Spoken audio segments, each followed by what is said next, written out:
My name is Dolores R. Avalos. I am now when everything in my life split cleanly into before and after. I don't remember the exact second of the crash, only that one moment I was driving home with a pack of diapers on the passenger seat, and the next there was glass everywhere and the sound of metal folding in on itself like it was made of paper.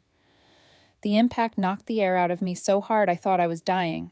But what followed wasn't fear for myself, it was panic for my baby. My 2-month-old daughter was alone in the apartment. I'd only planned to be gone for 30 minutes. She had just gone down for a nap. Formula, diapers, in and out. That was the plan. I came to in the back of an ambulance with sirens screaming and someone talking to me like I was underwater. My hands were shaking, slick with blood, my head pounding so badly it felt detached from my body. The EMT kept asking questions about pain and medications, but all I could think was that my baby was alone and I couldn't move fast enough to get back to her. I asked for my phone. I don't even remember unlocking it, only that I called my mom because that was what you did in emergencies. You called your mother. She picked up. I told her I'd been in an accident, that I was in an ambulance, that her granddaughter was alone in my apartment. There was a pause, just long enough to make me think she was processing it.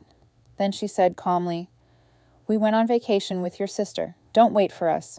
I thought she was joking. I asked again, slower, clearer. She repeated it and added that they had bad reception where they were and probably wouldn't hear from me again for a few days. Then the line went dead. I didn't call her back. I just sat there staring at the phone while machines beeped around me and strangers worked on my body like it belonged to someone else. A nurse noticed and gently took the phone from my hand. She told me not to worry, asked for my address, and said she knew someone who handled emergency childcare. It was fast and expensive and absolutely necessary. $500 a day to have someone there immediately. While I was being wheeled into the trauma unit, she was already making calls. By the time I came back from x-rays, fractured leg, broken arm, mild concussion, the nurse had a message for me. The caregiver was at my apartment. My baby was safe and still sleeping. That was when I cried, not from pain, but from the realization that I was completely alone. Not the dramatic kind of alone, but the quiet, undeniable kind where the people you trusted most simply opted out. Lying there under hospital lights, I did something I hadn't planned to do for years. I opened the trust account. My grandfather had left it in my name because he didn't trust my parents with money. I'd been letting them live off it ever since. Monthly payouts, vacations, bills, shopping, gas money. They called it family support. I called it obligation. That night, I was done. I locked the account, transferred everything into a separate fund under my daughter's name, set conditions no one else could touch, and disabled their cards. No warning, no explanation, just silence. It was nearly 3 a.m. when the door opened slowly. I thought it was a nurse, but it wasn't. My grandmother walked in, steady and unhurried, coat still on, bag in her hand like she hadn't stopped anywhere else. I hadn't called her. I hadn't spoken to her in over a year. She sat down beside my bed and said quietly that she knew what happened and that my baby was safe. She told me someone in emergency services recognized my name and called her because she knew she was the only one who would come. That night, my grandmother didn't just visit. She started making calls. She shut down the travel account my parents were using and froze every shared fund she was still connected to. She said if they wouldn't come back for me, they wouldn't keep spending my money. I didn't know what shocked me more, that she showed up, or that she was angrier than I was. When morning came, it arrived quietly, light slipping through the blinds like it was afraid to wake me. I woke to the soft scrape of plastic against plastic, and for a second I forgot where I was. Then I shifted. Pain exploded through my arm and leg, and everything came rushing back. The crash, the ambulance, the call to my mother. My grandmother was sitting by the window, stirring yogurt with one of those tiny plastic spoons, her coat folded neatly over the chair beside her, scarf stacked on top like she planned to stay. She didn't rush to greet me or ask how I felt. She just kept stirring until she was satisfied, then said calmly that I wasn't going back to my parents' house, that I would stay with her until I was strong enough to decide what came next. I couldn't answer her. I just stared, trying to understand when she had become this person. Growing up, she was never cruel, just distant, the kind of grandmother who sent birthday cards with exactly $20 inside and no note. She had always felt formal, like someone who loved you but didn't know how to touch your life. Yet here she was, steady, decisive, rearranging my future like it was the most natural thing in the world. By noon, it was clear she'd already handled everything I hadn't even thought about. My daughter had been moved to her house. The emergency caregiver had been paid and thanked. Someone had picked up my baby's things from the apartment. Clean clothes, toiletries, a phone charger appeared like they'd always belonged there. I didn't ask how she managed it so quickly. I didn't have the energy to question the miracle. When a hospital counselor came in and asked if I had support, my grandmother answered before I could. She said I had her and that it was enough. The terrifying part was that it really was. My phone stayed silent. No calls from my mother. No messages from my sister. They were still on vacation, still posting smiling photos, still pretending nothing had happened. They had no idea I was lying in a hospital bed with broken bones, a newborn in emergency care, and a trust account they could no longer access. They hadn't felt it yet, but I knew it was coming. That afternoon, my grandmother made more calls, quiet ones, the kind that didn't need drama to be effective. She spoke to a financial advisor about the trust transfer and confirmed the security measures I'd put in place the night before. She contacted the travel agency my mother used and had their account flagged. Everything that fed their lifestyle froze in less than 12 hours. She didn't seem angry doing it. She seemed finished.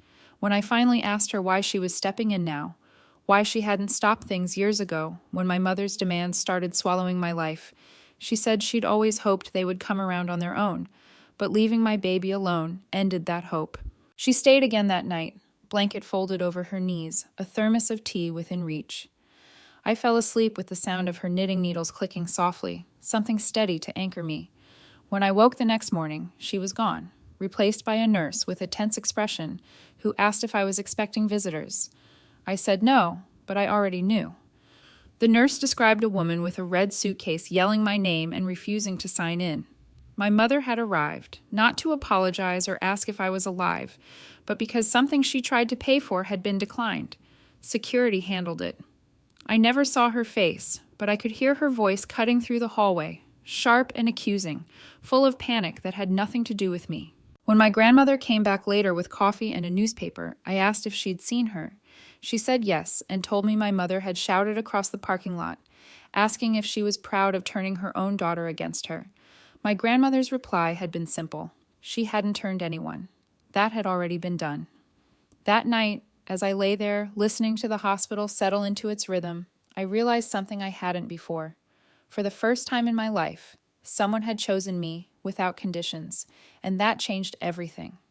I found out later what finally pushed my mother to leave her vacation early, but even before anyone explained it, I felt the shift.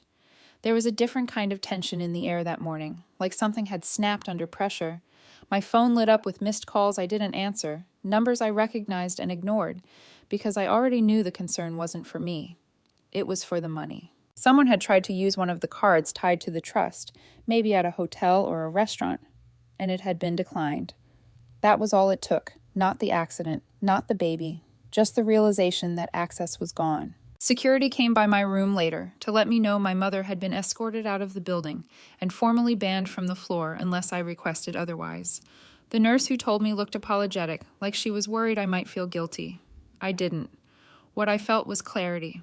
My mother had arrived furious, demanding answers, demanding access, demanding control.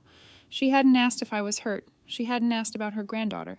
She'd come like a creditor, not a parent. That afternoon, I woke up to a folded note sitting neatly on my tray table. It hadn't gone through staff. Someone had slipped it under the door. I recognized the handwriting instantly. There was no greeting, no warmth, just a flat accusation written like a complaint. She said I didn't have to do this, that I should have waited for them to come back, that now everything was complicated, that if I wanted attention, I'd gotten it. She signed it with her first name, not Mom, just Diane. That part hurt more than the rest. I didn't keep it. I asked a nurse to shred it, and she didn't question me. Later that day, my grandmother sat beside me while I went through every remaining tie I still had to my parents. Shared subscriptions, automatic payments, old authorizations I'd never bothered to remove because it felt rude or dramatic. She handed me her reading glasses when she needed them, held the phone when my good arm got tired, and never once asked if I was sure. Halfway through the list, my sister left a voicemail. She said this was ridiculous, that I'd embarrassed our mother, that I was blowing everything out of proportion. She told me to call and fix it before it got worse. I didn't call back. It was already worse. It had been worse for a long time. They just hadn't noticed because it wasn't costing them anything yet. The next morning, a woman from the hospital's social work department came by. She said she was following up on a report, not about my injuries, but about the situation around me. The emergency caregiver I'd hired had filed something quietly. A newborn left alone, a mother in an ambulance, a family that didn't show up. She hadn't been angry, just concerned enough to document it. I didn't realize then how much that would matter. That afternoon, another woman arrived. She wasn't hospital staff. She wore a green blazer and carried a thin folder. She introduced herself as representing my grandfather's estate attorney. I assumed it was about the trust transfer, but she told me it was something else. My grandfather had left a sealed file, not part of the will, something private. It could only be opened if I personally took action to block my parents from the trust. Not if he died, not if I asked, only if I chose myself. Inside were letters and notes he'd written over the years, documenting patterns he'd observed: manipulation, guilt, financial pressure, isolation. He wrote that I wouldn't see it until they let me fall. There was a document granting my grandmother full control of the estate if I revoked my parents' access. There was also a clause stating that from that point on, my mother and sister could not receive a single dollar unless I approved it myself. I signed without hesitation. It didn't feel like revenge. It felt like waking up. That night, while I was still in the hospital, my mother went to my grandmother's house. She didn't call ahead. She didn't apologize. She showed up angry and desperate, banging on the door like it was owed to her. My grandmother told me about it the next morning, in the same calm tone she used for everything else. She said she opened the door just enough to see my mother standing there with mascara streaked down her face and fury pouring out of her. My mother tried to push past her, demanding answers, demanding money, demanding to see me. My grandmother didn't move. She told her that she'd had a chance to show up when her daughter was bleeding in an ambulance, and instead she chose a vacation. She said not to come there chasing money. When my mother threatened to sue, my grandmother told her she'd need her own wallet for that. Then she closed the door. What my grandmother didn't tell her, and what I didn't find out until later, was that she had also frozen a secondary account my parents didn't know she still controlled. It was one they'd been dipping into quietly, assuming she was too old or too distracted to notice. That stream dried up overnight. 2 days later, I was discharged from the hospital. My grandmother had arranged private transport back to her house. No one from my family called. No one texted. But someone else did. The emergency caregiver sent me a short message saying I'd done the right thing and to take care of myself and my daughter. I read it 3 times before replying. My first night out of the hospital felt unreal. The house was quiet in a way I wasn't used to.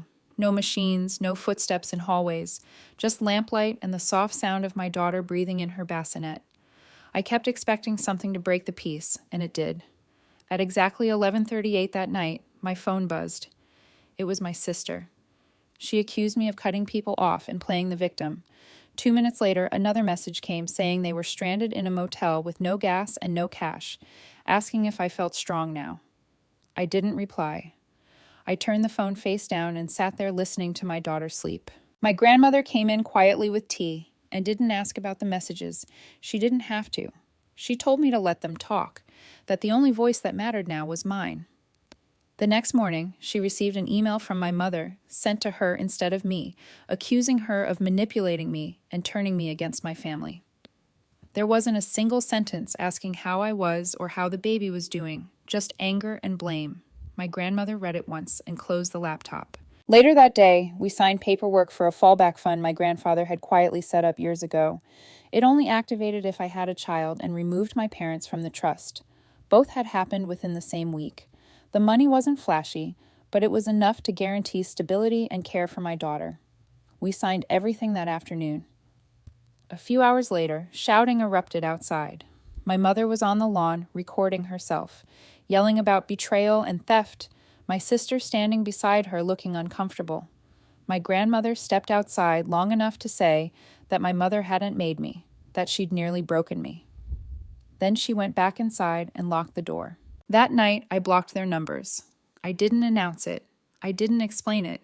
I just ended it. And for the first time since the accident, I slept without bracing for the next blow. The silence that followed felt strange at first, like a pressure change you notice only after the storm has passed. I kept expecting another message, another accusation, another demand wrapped in guilt, but none came. Days turned into weeks, and my phone stayed quiet. My leg healed slowly. My arm followed. Physical therapy became part of my routine. Small victories measured in steps taken without crutches, and mornings where the pain didn't greet me before the light did. My daughter grew heavier in my arms, stronger, louder, smiling at everything like the world had never tried to take her from me. We didn't talk much about my mother or my sister anymore, not because it was forbidden, but because there was nothing left to say. They stopped showing up. Maybe they realized I wasn't bluffing. Maybe they ran out of ways to twist the story. Either way, the absence felt better than any apology ever could. Life with my grandmother settled into something steady. Pancakes in the morning, quiet afternoons, the kind of peace that doesn't announce itself but stays once it arrives. Then the letter came, handwritten, postmarked from a nearby town, no return address. I recognized the handwriting immediately. My mother wrote that she'd made mistakes but didn't deserve this, that she was angry and hadn't thought clearly. She asked me not to let my child grow up without family and told me to call her. There was no mention of the ambulance, no mention of the baby left alone, just her pain, her version of events, her expectation of forgiveness without accountability. I read it once and handed it to my grandmother. She folded it carefully and dropped it into the trash without comment. A week later, my sister emailed me. She said our mother wasn't eating, that she was spiraling, that she regretted everything. I remembered the voicemail where she told me I'd embarrassed the family, and I didn't reply. 3 days after that, they tried one last time. They found out where I was doing physical therapy and waited in the parking lot. My grandmother saw them before I did. She got out of the car and told them they would not ambush me there. Then she helped me out of the car like nothing had happened, and that was the last time I saw either of them in person. Months passed. I was cleared to lift my daughter again. She laughed at sneezes and thought bananas were magic. One afternoon, while my grandmother folded laundry, I told her I felt guilty sometimes, like maybe I'd overreacted or handled things too harshly. She didn't look up when she said I hadn't burned that bridge, that it had already been ashes. That night, I wrote one final email. I told them I hoped they were truly sorry, but I didn't want them in my life or in my daughter's. I asked them not to contact me again. They never did. People like to say family is everything. I learned something different. Family is who shows up when the world crashes around you, who picks up the pieces without asking you to justify why they broke. For me, that wasn't Diane. It was my grandmother. And I will never forget that. Time didn't rush after that. It moved carefully, like it was testing whether we were ready to live without constant impact. Weeks passed, then months, and nothing exploded. No surprise visits, no late-night messages, no sudden emergencies that turned out to be about money. The quiet stopped feeling suspicious and started feeling earned. I went back to work slowly, part-time at first, learning how to sit through meetings with a leg that still ached and an arm that occasionally reminded me it had once been broken. My coworkers didn't ask many questions. They didn't need to. I carried myself differently now, less apologetic, less eager to smooth things over. When people asked how I was doing, I told them the truth in simple sentences. I'm healing, my baby is healthy, I'm okay. That was enough. At home, routines formed. Morning light through the kitchen window. My grandmother humming while she made coffee. My daughter learning how to grab at everything with intention, like she was already practicing how to hold on to what mattered. Sometimes I'd catch my grandmother watching us with an expression I couldn't quite name. Not regret, not pride, something quieter, like relief mixed with responsibility, as if she was thinking about how close things came to going very differently. One afternoon, while I was sorting through old mail, I found a small envelope tucked inside a drawer I hadn't opened since moving in. It was addressed to me in my grandfather's handwriting. No urgency, no explanation, just my name. Inside was a single folded page. He'd written that he knew I would eventually understand why he set things up the way he did. That he trusted me to know the difference between generosity and self-erasure. That he hoped, more than anything, I would raise my child knowing that love never demands silence as proof. I sat there for a long time with the letter in my hands, feeling like a conversation had finally finished. There were moments I still felt the old pull, a song on the radio, a holiday approaching, a flash of guilt that rose out of habit rather than reason. I learned to let it pass without acting on it. Guilt, I realized, isn't always a sign you did something wrong. Sometimes it's just the echo of a role you were trained to play. I never heard from Diane again, not directly. Through distant relatives, I learned she told people she'd been abandoned, that her daughter had been manipulated, that money had ruined everything. The story changed depending on who was listening. What never changed was that she was the victim in all of them. I stopped wondering if she'd ever tell the truth. That curiosity faded along with the need for closure. Some doors don't lead anywhere worth entering again. On my daughter's first birthday, we kept things small. A cake from the bakery down the street. A few balloons. My grandmother insisted on taking pictures, even though she claimed she hated cameras. As I watched my daughter smash frosting into her hair and laugh like the world was endlessly forgiving, I felt something settle inside me. Not triumph, not vindication, just certainty. I hadn't won anything. I hadn't taken revenge. I had simply stopped handing my life to people who treated it like a resource. And in doing that, I'd gained something far more durable than money or approval. I'd gained peace that didn't require permission, safety that didn't depend on someone else's mood, a future that wasn't conditional. That night, after the house was quiet and my daughter was asleep, my grandmother and I sat at the table with tea between us. She looked at me and said she was proud of me, not for cutting anyone off, but for knowing when to stop bleeding. I reached across the table and squeezed her hand. There was nothing else to say. This is how it ended. Not with forgiveness granted too early or bridges rebuilt over broken ground, but with boundaries held, with truth acknowledged, with a child who would never learn that love meant abandonment, and with me finally living a life that no longer required survival mode to sustain it.